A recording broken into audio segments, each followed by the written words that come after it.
High all government job aspirants, welcome to my YouTube channel Zen studies for government jobs.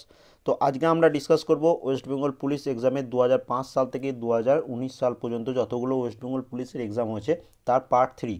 এর আগের দুটি part আমরা discuss করেছি, যারা দেখোনি ভিডিও ডেসক্রিপশনে প্লেলিস্ট দেওয়া থাকবে, সেখানে আগের দুটো পার্ট পেয়ে যাবে। এবং আজকে আমরা ডিসকাস করব WBSI 2005 সাল এবং 2006 সালে যে কোশ্চেনগুলো হয়েছিল সেইগুলো আমরা ডিসকাস করব। এটা পার্ট 3। আর 4-5 ঘন্টা পর পার্ট 4ও আমি তোমাদের আপডেট করে দেব। তো এর আগে টোটাল আমরা 57 পর্যন্ত কোশ্চেন ডিসকাস করেছিলাম, আজকে আমরা 58 থেকে ডিসকাস করছি। তো খুব ইম্পর্টেন্ট, ওয়েস্ট বেঙ্গল পুলিশের পরীক্ষায় এই প্রশ্নগুলো রিপিট হয়, তো অবশ্যই তোমরা মনে রাখবে। তো ফার্স্ট প্রশ্ন যেটা হয়েছে দেখো, কোন চোল সম্রাট তার নৌ সাম্রাজ্যের জন্য বিশেষ খ্যাতি পেয়েছিলেন? এটা WBSI 2005 সালের প্রশ্ন। তো এটা প্রথম রাজেন্দ্র চোল, ঠিক আছে। অপশন বি হচ্ছে এটার অ্যান্সার। আমার অ্যান্সার বলার আগে তোমরা নিজেরা অ্যান্সার করার চেষ্টা করবে, দেখবে যে তোমরা ঠিক করতে পারছো কি না, বেশি নেগেটিভ করার চেষ্টা করবে না, ঠিক আছে। Next 2 number, books and authors থেকে একটা প্রশ্ন, দ্য নেমসেক উপন্যাসটির রচয়িতা কে? তো দ্য নেমসেক এই উপন্যাসটির রচয়িতা হচ্ছেন ঝুমা লাহিড়ী, ঠিক আছে। অপশন বি হচ্ছে এটার, সরি ঝুমা হবে না, এটা ঝুম্পা লাহিড়ী হবে, ময়ে পয়ে আর গা স্পেলিংটা একটু মিস্টেক আছে, ঝুম্পা লাহিড়ী, ঠিক আছে। অপশন সি হচ্ছে এটার অ্যান্সার। নেক্সট চলে আসি, এবং তোমাদের বলে রাখি WBSI জন্য তোমাদের কী পড়তে হবে আমি বলে দিয়েছিলাম স্পেশাল করে, তোমাদের স্ট্র্যাটেজিটা একটু বেশি করে পড়তে হবে। একটা সেপারেট ভিডিও আমি তোমাদের বানিয়ে দিয়েছিলাম অনেক দিন আগে, তো সেটারও লিঙ্ক ডেসক্রিপশনে দিয়ে রাখবো, যারা নতুন তারা অবশ্যই দেখে নেবে যে কোন জিনিসটা তোমাকে সবথেকে বেশি পড়তে হবে, ঠিক আছে।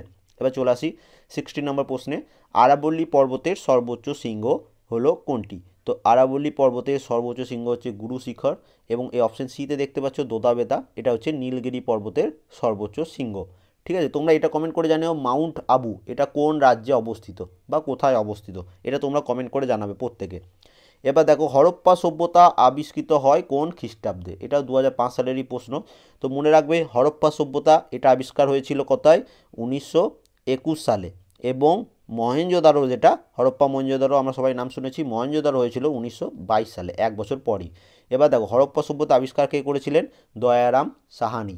এবং মহেঞ্জোদারো 1922 সালে আবিষ্কার হয়েছিল, এবং এটা আবিষ্কার কে করেছিলেন? রাখাল দাস ব্যানার্জি বা বন্দ্যোপাধ্যায়। জেনারেল সায়েন্স থেকে দেখো একটা প্রশ্ন, ম্যালিগন্যান্ট ম্যালেরিয়া হয় কোনটির সংক্রমণে? তো এটা মনে রাখবে যে ম্যালিগন্যান্ট ম্যালেরিয়া এটি হয় প্লাসমোডিয়াম ফ্যালসিপেরাই বা ফ্যালসিপেরাম এর সংক্রমণে। অপশন ডি হচ্ছে এখানে এটার অ্যান্সার।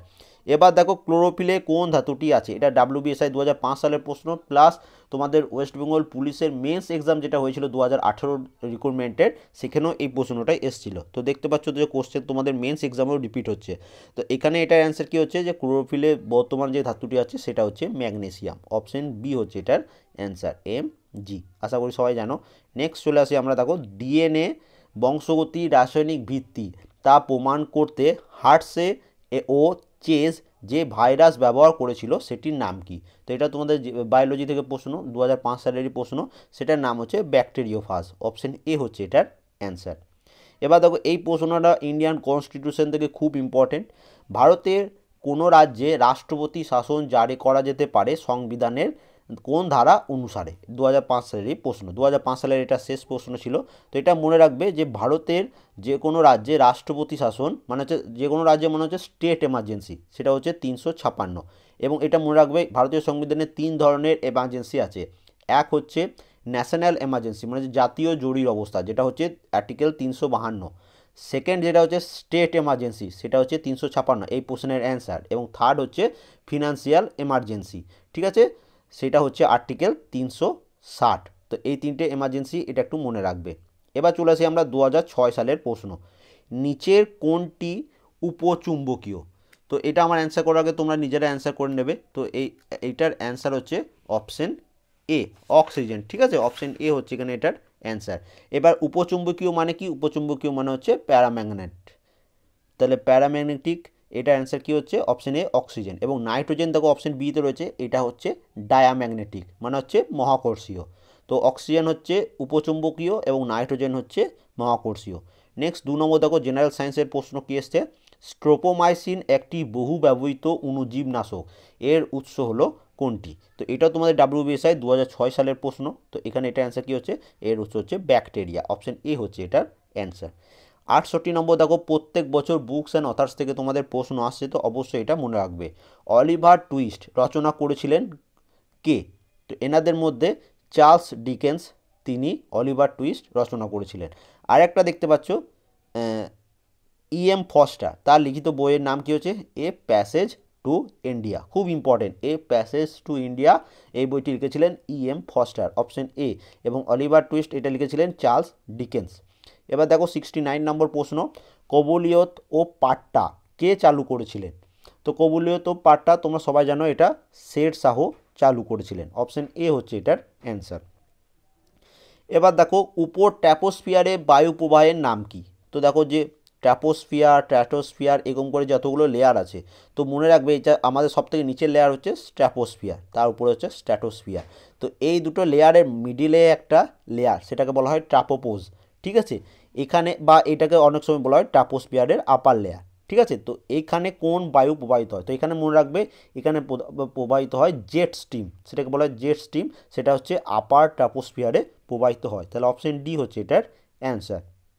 চলে আসি 80 নম্বর প্রশ্নে, চতুরঙ্গ এর রচয়িতা কে? তো চতুরঙ্গ এর রচয়িতা হচ্ছেন রবীন্দ্রনাথ ঠাকুর, অপশন বি হচ্ছে এটার অ্যান্সার। তোমরা একটা কাজ করবে, সুনীল গঙ্গোপাধ্যায় লিখিত একটা বইয়ের নাম কমেন্ট করে জানাবে, আমি দেখবো কারা সঠিক অ্যান্সার দিতে পারো। 81, এই প্রশ্নটা দেখো খুব ইম্পর্টেন্ট। উচ্চ শ্রেণীর মেরুদণ্ডী প্রাণী মস্তিষ্ক একাধিক পর্দা দ্বারা আবৃত থাকে, এই পর্দাগুলি মস্তিষ্কের সবচেয়ে কাছে থাকে, মানে এগুলোর মধ্যে কোনটা সবথেকে মস্তিষ্কের কাছে থাকে? তো সেটা অ্যান্সার হচ্ছে পিয়ামিটার, অপশন এ হচ্ছে এটার অ্যান্সার। রকেটের কার্যনীতি নিউটনের কোন গতিসূত্রের উপর নির্ভরশীল? এটা তোমরা সবাই পারবে যে নিউটন থার্ড ল, ঠিক আছে, অপশন সি হচ্ছে এটার অ্যান্সার। 83 হিস্ট্রি থেকে প্রশ্ন, সাচ্চা বাদশাহ উপাধি গ্রহণ করেন কোন শিখ গুরু? তো এটা মনে রাখবে যে সাচ্চা বাদশাহ এই উপাধিটি গ্রহণ করেছিলেন গুরু হরগোবিন্দ, অপশন সি হচ্ছে এটার অ্যান্সার, ঠিক আছে। নেক্সট আমরা চলে আসি ইন্ডিয়ান কনস্টিটিউশন। ভারতীয় রাষ্ট্র ব্যবস্থার প্রকৃতি হচ্ছে কেমন ধরনের? তো এটা মনে রাখবে যে ভারতীয় রাষ্ট্র ব্যবস্থার প্রকৃতি হচ্ছে যুক্তরাষ্ট্রীয়, অপশন বি হচ্ছে এটার অ্যান্সার। নেক্সট দেখো এই কোন ধরনের প্রশ্ন তোমাদের 2018 সালের ডাব্লিউবিএসআই এবং কনস্টেবল প্রত্যেক এক্সামে এই ধরনের একটা করে প্রশ্ন আসছে আমি দেখতে পাচ্ছি। তো এটা 2006 সালের প্রশ্ন, মৌসুমি শব্দটির মূল ভাষা হলো কোনটি, বা মৌসুমি শব্দটির উৎস কোনটা, মানে এটা কোন ভাষার ল্যাঙ্গুয়েজ? তো এটা হচ্ছে আরবি, অ্যারবিক বা আরবি, অপশন সি হচ্ছে এটার অ্যান্সার। 86, কোন সম্রাটের আমলে চতুর্থ বৌদ্ধ সঙ্গীত আহ্বান হয়েছিল? তো ফার্স্ট তোমাকে জানতে হবে যে এই চারটে বৌদ্ধ সঙ্গীত, এই চারটে বৌদ্ধ সঙ্গীত খুব ইম্পর্টেন্ট, প্রত্যেক পরীক্ষায় তুমি যে কোনো পরীক্ষা দাও প্রত্যেক পরীক্ষায় আসে। তো একটা জিনিস তোমরা প্রথমে মনে রাখবে, রবি, র বয়সী, পয়াকার কায়াকা, রবি পাকা, এই ওয়ার্ডটা মনে রাখবে। কেন কেন মনে রাখবে? র দিয়ে হচ্ছে রাজগৃহ, বি দিয়ে হচ্ছে বৈশালী, পার দিয়ে হচ্ছে পাটলিপুত্র, কা দিয়ে হচ্ছে কাশ্মীর। মানে এই চার জায়গায় প্রথম বৌদ্ধ সঙ্গীত হয়েছিল রাজগৃহে, দ্বিতীয় বৌদ্ধ সঙ্গীত হয়েছিল বৈশালীতে, তৃতীয় বৌদ্ধ সঙ্গীত হয়েছিল পাটলিপুত্রতে, এবং চতুর্থ বৌদ্ধ সঙ্গীত হয়েছিল কাশ্মীরে। তার এখানে প্রশ্ন কী আসছে যে চতুর্থ বৌদ্ধ সঙ্গীত কার আমলে হয়েছিল? কোথায় হয়েছিল? কাশ্মীরে। কার আমলে হয়েছিল? কনিষ্কের আমলে। তো এটা অবশ্যই মনে রাখবে। এবং থার্ড হয়েছিল অশোকের আমলে, ঠিক আছে। নেক্সট প্রথম এবং দ্বিতীয় যেটা সেটা তোমরা একটু দেখে নেবে, ঠিক আছে। নেক্সট পাখির গানের গীতকার হলেন কে? এটা ডাব্লিউবিএসআই 2006 সালের প্রশ্ন। সরি, পাখির গান হবে না, এটা পালকির গান, সরি একটু স্পেলিং মিস্টেক আছে, পালকির গান হবে এটা, ঠিক আছে। তো পালকির গান এর গীতকার হলেন সত্যেন্দ্রনাথ দত্ত, অপশন সি হচ্ছে এটার অ্যান্সার। তো নেক্সট প্রশ্ন, এটা তোমাদের তখনকার 2006 সালে কারেন্ট অ্যাফেয়ার্স ছিল, তোমাদের কাজে লাগবে না, তাও তোমরা জেনে রাখো যে হামাস নামক রাজনৈতিক গোষ্ঠী কোন জনগণের স্বাধীনতার জন্য সংগ্রাম করেছে? তো এটা হচ্ছে প্যালেস্টাইনদের জন্য, অপশন বি হচ্ছে এটা অ্যান্সার। এটা তোমাদের এখন কাজে লাগবে না, ঠিক আছে।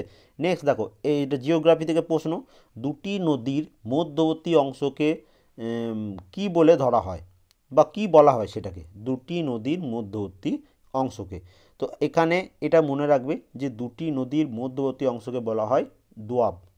তোমরা এটা কমেন্ট করে জানাবে ডুয়ার্স কোন অঞ্চলটাকে বলা হয়, খুব ইম্পর্টেন্ট, ঠিক আছে এই প্রশ্নটা, ডুয়ার্স অবশ্যই কমেন্ট করবে। ভারতে কাগজ উৎপাদনে প্রথম কোনটা? তো কোন রাজ্য? তো এটা মনে রাখবে, ভারতে বর্তমানে কাগজ উৎপাদনে প্রথম রাজ্য হচ্ছে মহারাষ্ট্র, অপশন বি হচ্ছে এটার অ্যান্সার। আর কয়েকটি 2-3টি প্রশ্ন রয়েছে, অবশ্যই তাড়াতাড়ি দেখে নাও। তো এখানে দেখো 91 নম্বর প্রশ্ন যেটা বলেছে, সুকান্ত ভট্টাচার্যের রানা কবিতার সুরারোপ করেছিলেন কে?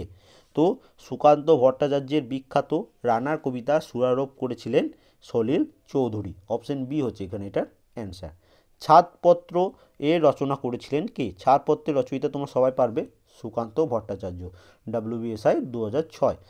এবং লাস্ট প্রশ্ন যেটা তোমাদের, সেটা কি বলেছে দেখো, এই একই প্রশ্ন 2005 সালে রিপিট হয়েছে, আবার 2006 সালে। কিছুক্ষণ আগেই বললাম যে সংবিধানের কোন অনুচ্ছেদে কোনো রাজ্যে জরুরি অবস্থা ঘোষণা করার অধিকার রাষ্ট্রপতিকে দেওয়া হয়েছে? তো এটা কি অ্যান্সার হচ্ছে আর্টিকেল 356। ঠিক আছে, তাহলে এই একই প্রশ্ন তোমরা দেখতে পাচ্ছ দুবার রিপিট হয়ে গেল, 2005 সালেও এসেছিল, 2006 সালেও।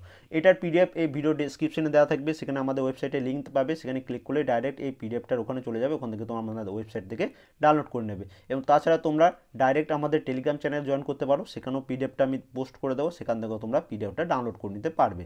কেমন লাগলো কমেন্ট করবে, যারা নতুন আছে অবশ্যই চ্যানেলটা সাবস্ক্রাইব করে রাখবে এবং অবশ্যই বেল আইকনটা অন করে রাখবে, এবং সবাই অবশ্যই একটা করে লাইক দিয়ে দেবে, যদি ভালো লাগে অবশ্যই লাইক করে দেবে, ঠিক আছে?